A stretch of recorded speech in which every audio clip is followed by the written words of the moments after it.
আসসালামু আলাইকুম। Hello everyone, কে অবস্থা সবাই? আশা করি সবাই অনেক ভালো আছেন। তো আজকের ভিডিওটা কোনো টপিক নিয়েই না, মানে এন্টারটেইনমেন্ট বা কোনো ব্লগিং ভিডিও না।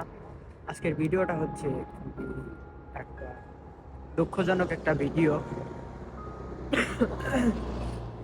দুঃখজনক ভিডিও হওয়ার একটাই কারণ যে একটা কাহিনী হয়েছে আমাদের এইখানে নেপোলিতে। দেন আমাদের এইখানে ইতালিয়ান ভাষায় একটা কথা বলে ভাই, যে বেল্লা ভিতা, মানে জীবন সুন্দর। আসলে ইউরোপে আসলে যে আপনার জীবন সুন্দর হবে এর কোনো গ্যারান্টি নেই।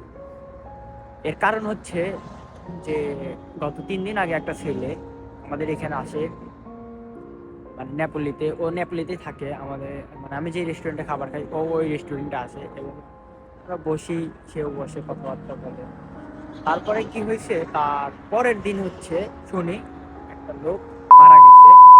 দেন কে মারা গেছে, নেপোলিতে কে মারা গেছে, পরে আমি গতকালকে পোস্ট দেখলাম যে ওই ছেলেটাই মারা গেছে। তো ভাই, কে জানতো যে ওই ছেলেটা গতকাল মারা যাবে? আমি মানে মানে শোনার পরে নিজে খুবই অবাক হয়ে গেছি। আর সেই কারণেই বললাম যে জীবন কোথায় সুন্দর, বেল্লা ভিতা কোথায়? যে জীবন সাজানোর জন্য আসছে, তার জীবনটা থেমে গেছে। সেই ছেলেটাও ক্যাম্পে থাকতো। তো সবাই তার জন্য দোয়া করবেন, সে যেন জান্নাতবাসী হয়। আর তার মৃত্যুর কারণ আমি শুনছি যে মুন্না ভাই ভিডিও করছিল যে গাড়ি চাপা দিয়েছিল।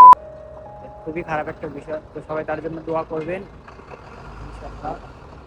সবাই ভালো থাকবেন, সবাই আমার জন্য দোয়া করবেন।